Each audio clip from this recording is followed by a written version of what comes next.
Well, hello, Pacific Northwest Conference Mission friends. This is Dawn, your Associate Superintendent, and today I'm with Mark Hjelmervik, pastor of Creekside Covenant Church in Redmond, Washington, and friend as we served together at Trinity Covenant in Salem for a few years. So glad to be with Mark today and to talk to him about Alpha and what his church has been doing this past several months, I guess, and what led them to choose to engage in Alpha and how it's been going. So Mark, tell us a little bit about how your church decided to do this, especially this year of all years. Yeah. Well, it started last year and prior to is probably about a year and a half ago is when we started having serious conversations around Alpha. Our Creekside, who's now about 21 years old, in kind of the early years, did Alpha, and it really was a very thriving kind of golden era,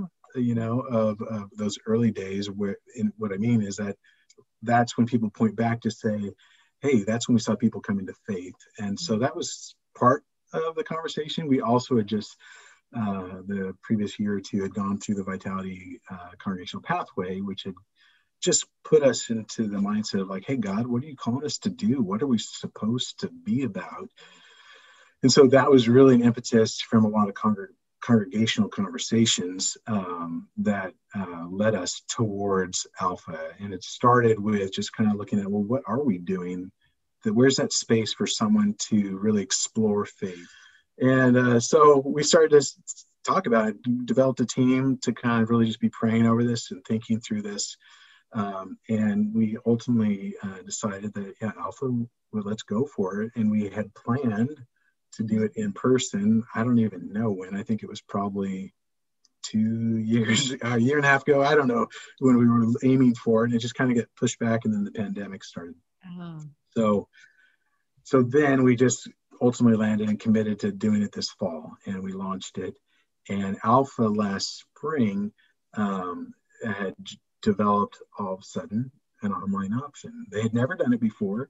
They themselves had been skeptical of it. It was all about the in-person and sitting around a table, because Alpha, if you don't know, is you come, you have a meal together. That's a really important part, just like youth ministry. You have a meal together, and then you have a video, usually video, although it can be in person talking, video teaching, sharing, and then small group discussion. And so they developed the way to do that online, and they, prior to that, already made everything free. So they've really become very generous with their resources. And so we decided to do that, and we got the word out. And What kind of fruit did you see? How did people respond? Yeah. And I think we originally had 40 people that were on a Zoom screen showing up for this thing. It was just mind-blowing because again, always a little bit of that cynic still in there of like, who signs up in a churchy thing, on Zoom when everyone's on Zoom already, and gives their Sunday evenings, without a meal, for this. And we had that many folks, and probably averaged down to about 25 to 28 folks by the final weeks. It's about 11, 12 weeks long. You just have a whole mixture, and that's what we had. And so that was part of the fruit, is just seeing people really engage with the gospel and wrestle with it. That's so encouraging. I love that. Yeah, it's been super invigorating. Are your leaders, are you guys ready to do it again, you think? Yeah, so we are. So what we did, we ended in early December.